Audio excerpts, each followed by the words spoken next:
I'm doing the best, worst, oldest, newest, most overrated, and most underrated rides here at Universal's Islands of Adventure, and you have to guess which is which. Hello, MamFam, from me and the people on the Hulk right there.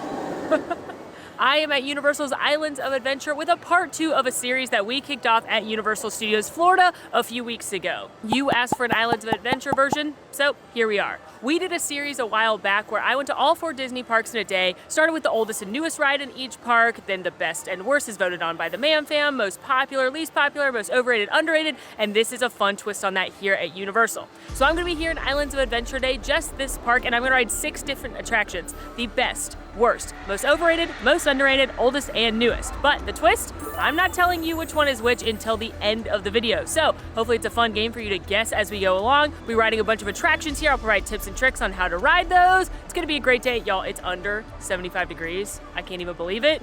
Let's get to it.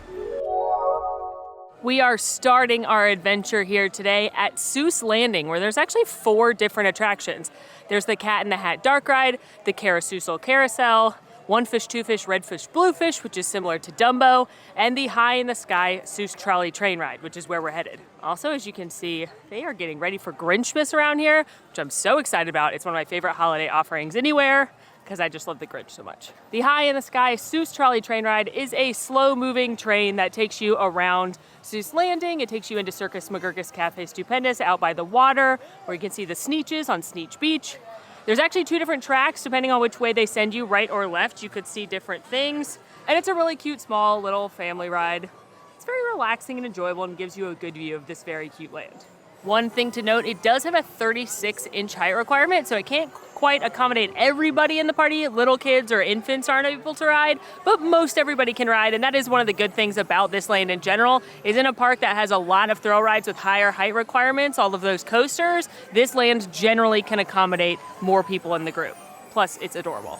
I do love all the cute details in this land, like if you look at the trash cans, it's got a quote from the Lorax about caring about the planet, which is kind of sad, but also sweet. And then as you go through the queue here, it tells the story of the Sneetches, which if you're not familiar with this Dr. Seuss book, it's basically there's star-bellied Sneetches and plain-bellied Sneetches, and the star-bellied Sneetches are mean to the plain-bellied Sneetches, but ultimately we should be nice to everybody even though we're different. It's a very sweet story, and that's what's played out here in the queue as well as on the attraction itself.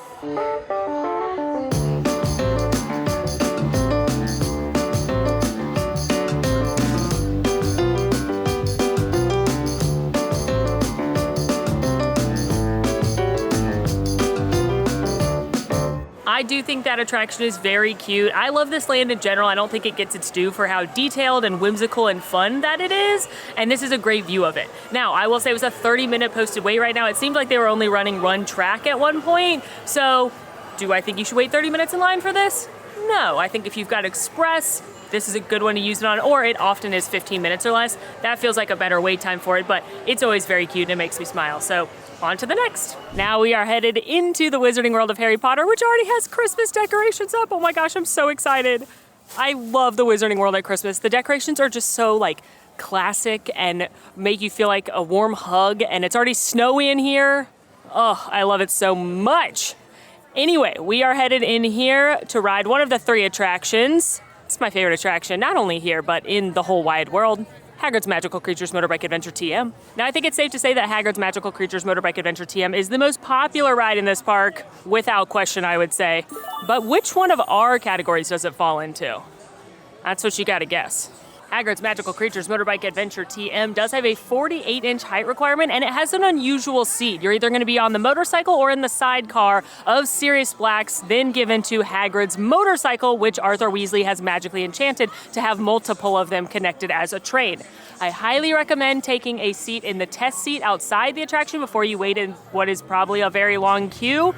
Just because, again, it is unusual. It can accommodate everybody, or you may be more comfortable in the motorbike versus the sidecar or vice versa. So check that out before you get in line. There's no express pass at this attraction. The only way to avoid somewhat of a line is if you are staying at any of the Universal resorts. This is part of the early theme park access, which is usually an hour before the park opens. And even still, it will get quite a long line. So my best recommendation for getting on this attraction is if you are staying at a Universal resort, get in line to get into the park like 30 plus minutes before that opens. Head straight here. Otherwise, there's going to be a rush at rope drop. Usually if you wait till mid-morning-ish, it's not quite as long. That or come towards the end of the night. It can get so popular that the whole queue will close like 30 minutes before the park does, just because so many people want to ride this. So it's kind of one where you're probably going to have to wait in a line, but it's worth it, I assure you. Note that Hagrid's is the first of several attractions here at this park that you will have to put your items in a locker. These smaller ones are free. The bigger ones are a couple dollars to rent.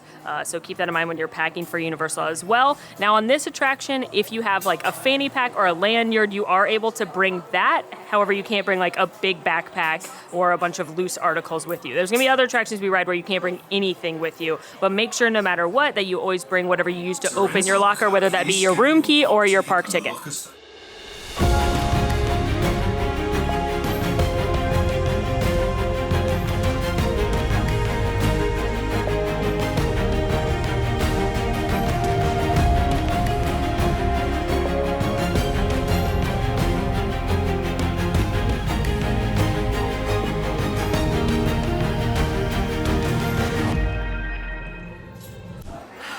That really is just my favorite ride ever. Even having gone to new theme parks recently, it's the best. It just has so many details that I, as a diehard Harry Potter nerd, love. Obviously, I love seeing Hagrid and the Thestrals reference and the Blast-Ended Scroots, which are just in the books. I love that they put that in there. And the unicorn and Fluffy and the centaurs and the flying car and the pixies. Like, it's just... And there's so many little surprises that you don't expect. And even if you do know when they're coming, they're still thrilling and fun. I just... doesn't get better than that, but it actually doesn't matter what I said, because for some of these attractions, the MamFams who voted on them. That's right, for best, worst, overrated, and underrated attractions, we turned to our content contributors channels. The content contributors are a couple specialty channels in the Mammoth Club Discord, which our Patreon members get access to, which always makes me feel a little weird because it feels like I'm trying to sell something, but I'm not. I'm just telling you where the information came from. And the reason that we had them vote on best, worst, most overrated, and most underrated is because those are a little bit more subjective. Trying to figure out the oldest and newest rides in any park? Well, you can't argue with the facts, but the other categories do have a little bit of personal bias to them. So I put some polls up and asked which attraction is each of those categories, and I asked people to try their best to be objective and not pick their favorite as best or least favorite as worst, and kind of think more technically. So that's where some of those answers came from. All shall be revealed shortly. For now, though, we are headed into Jurassic Park to see some dinosaurs. We are headed down to Jurassic World VelociCoaster, which right now only has a 45-minute wait. I will say, the parks have been pretty quiet this week. It is November 1st right now, so this could be a very good time to come. It's like Halloween just wrapped up. Christmas hasn't started yet in the theme park world. Probably a lot of people don't want to come to the parks on Halloween because they're spending time with their families, so just an idea of a fun time to visit potentially. Jurassic World VelociCoaster takes place before the first Jurassic World movie. So if you've seen that movie, you know that Claire and the team were asked by NGen for more teeth. So this is their first attempt at that before they make the Indominus Rex. In fact, in the queue, after where you can have your phone, there's a poster that says Indominus Rex coming soon. Jurassic World VelociCoaster has a 51.51-inch height requirement, and it does have single rider. However, I don't really recommend using single rider here or Hagrid's Magical Creatures Motorbike Adventure TM. One, they don't tend to move that quickly, so you may not even end up saving much time. And two, you miss a lot of cool stuff in the queue. Particularly on this ride, you miss the raptors in the queue, which are amazing, and I think one of the best parts of the whole attraction. VelociCoaster does offer Express though, which I do recommend using. Either you may have an annual pass like I do that allows you to have Express after 4 p.m. on most days, or again, my best tip for coming to Universal Orlando is staying at one of the premier hotels if you can. That's Royal Pacific, Hard Rock, or Portofino Bay, because you get free Express Pass for everyone in your party, including your check-in and check-out days, which is often well over $100 per person, so it can save you money to book a room versus just buying Express Pass for everybody. Great tip. You can often book Royal Pacific for the price of a moderate at Disney, so it's actually not as expensive as it sounds. VelociCoaster has 4 inversions, 155-foot top hat, 2 bursts of speed, and reaches a maximum speed of 70 miles an hour. I know I said Hagrid's Magical Creatures Motorbike Adventure TM is my favorite ride in the park, but I actually think this is the best roller coaster I've ever been on. It is so much fun. I cannot wait to ride it right now. Let's get to it and see those dinos.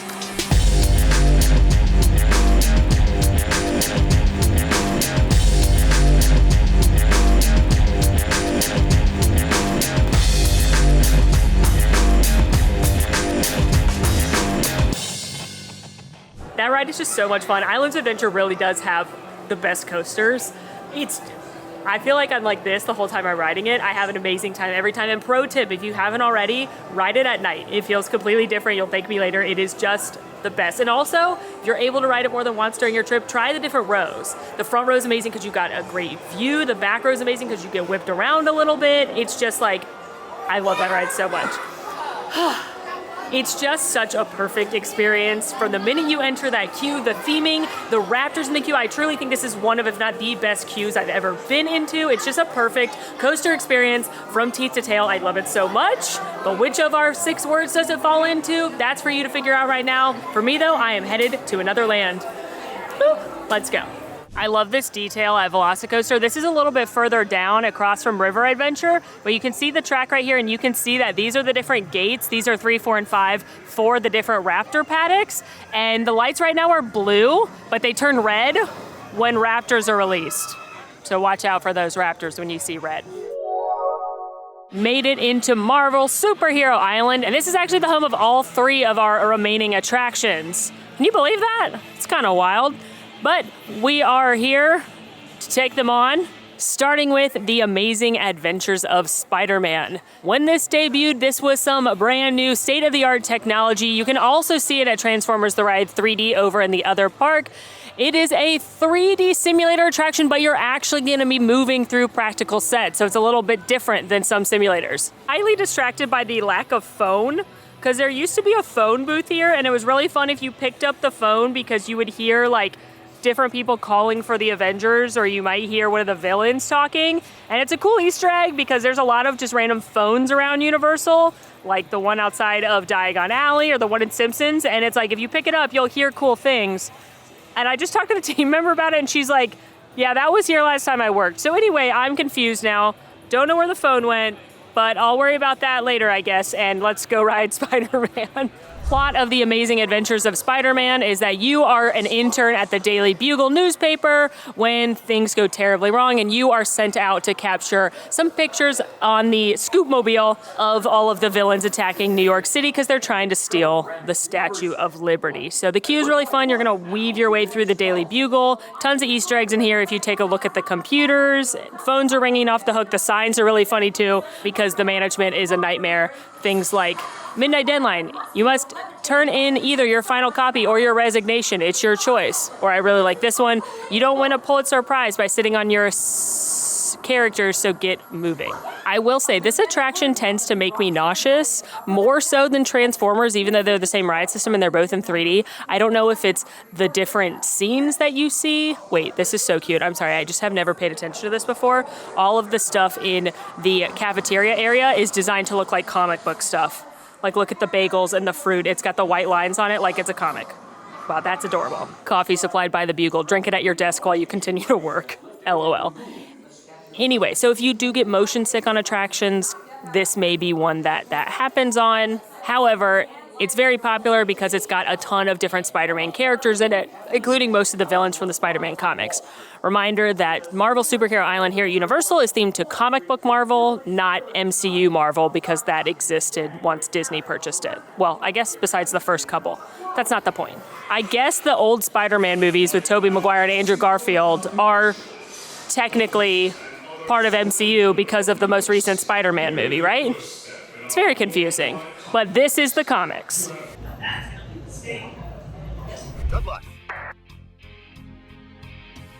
Man, you shouldn't be out here.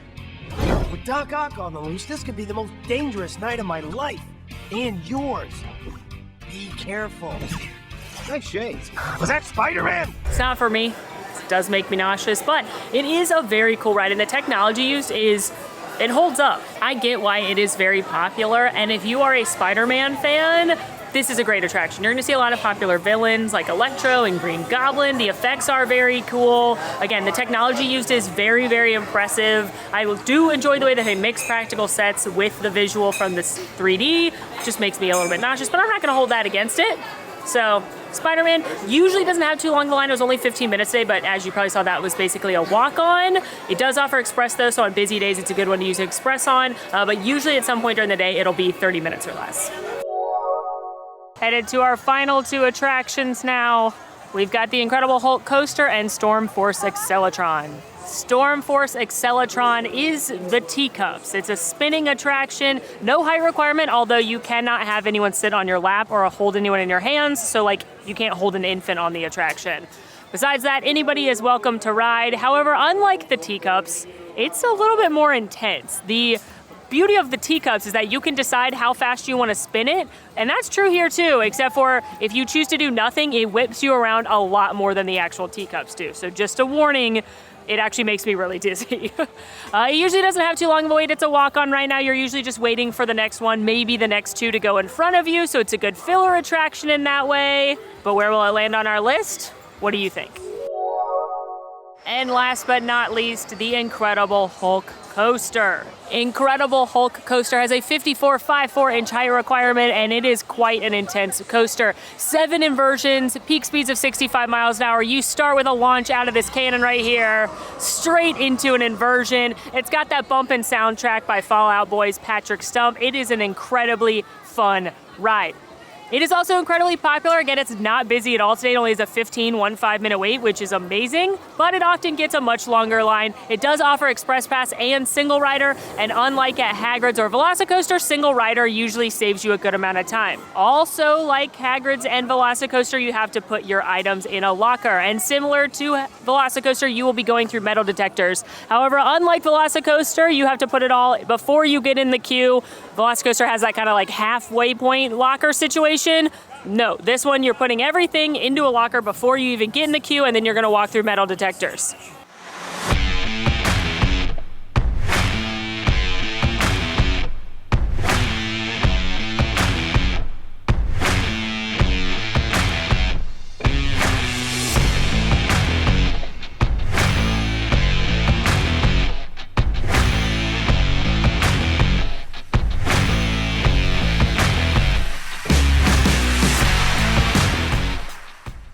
Hulk is oh so much fun. It's not quite as smooth as VelociCoaster or Hagrid's, but it's definitely smoother than Red Bright Rocket over at the other park.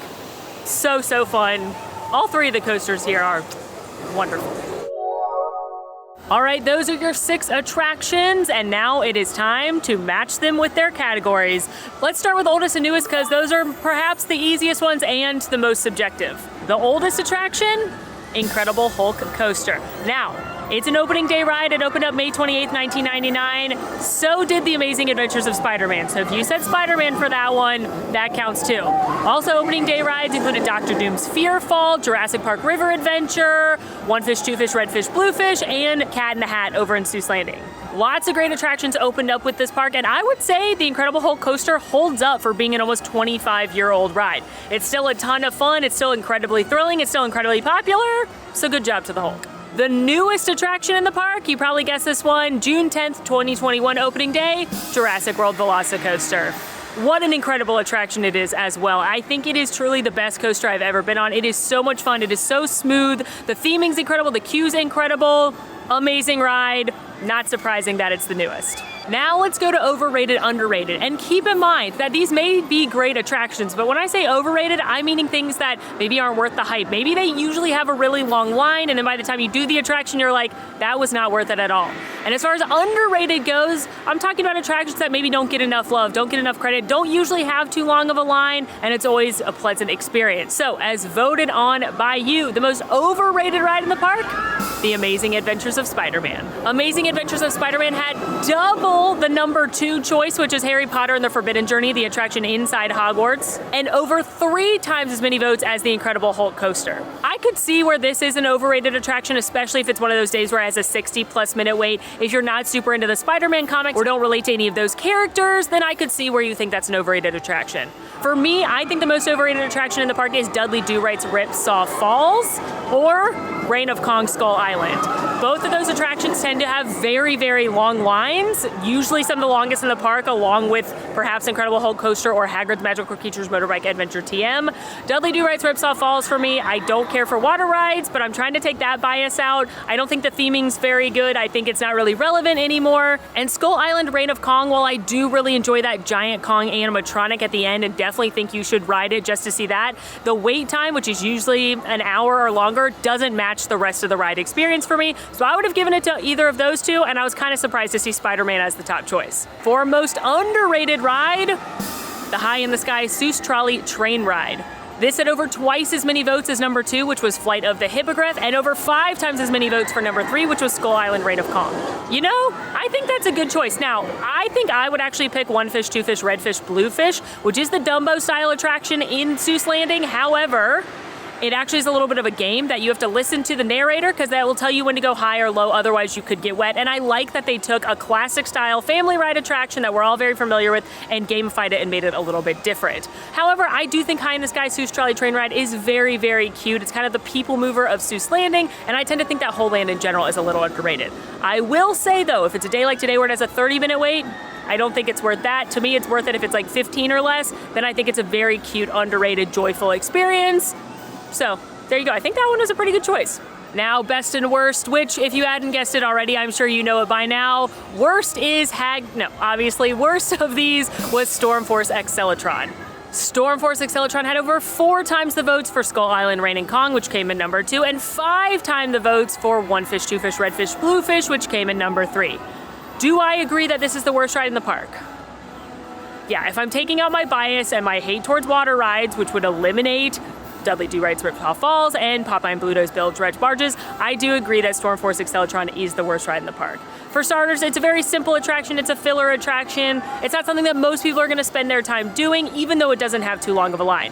Number 2, it makes me incredibly dizzy, and I know I'm not alone in that. The way that those vehicles whip around just leave you not feeling well, and that's not how you want to feel getting off an attraction, especially not an attraction that's like worth getting dizzy for, if that makes sense.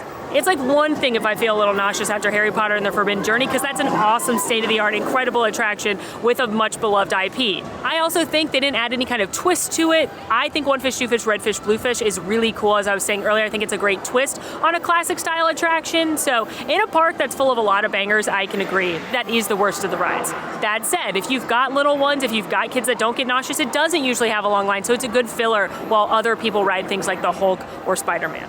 Which means it's probably no surprise, best attraction in the park, Hagrid's Magical Creatures Motorbike Adventure TM, over 2.5 times more than the second place attraction, which was Jurassic World VelociCoaster, and over 10 times number 3, which was Harry Potter and the Forbidden Journey. I agree, 1,000,000% do I agree. Not only is this my favorite attraction in the park, I do truly think it is the best ride in the park. It is an incredibly beloved IP. It is a very unique and fun ride vehicle. There are so many different things to look at. The animatronics, especially Hagrid and the Skrewt, are incredible. It's got a bunch of elements of surprise going backwards, several different takeoff points, the drop, the queue is wonderful. Yeah, I can absolutely fully co-sign that Hagrid's Magical Creatures Motorbike Adventure TM is the best ride in the park, and that's why it always has such a long line and it is not Express Pass. So, what do you think? How many of those did you get right? Did you have fun doing this? What are some other comparison style videos that we can do both here and at Walt Disney World? Drop all of that down in the comments. What's your favorite ride in this park? Let me know that as well. And in the meantime, friends, make sure to rate, review, subscribe, follow us on social media, come hang out with us in Discord. And until next time, friends, I'm Molly, and it has been so magical. Bye!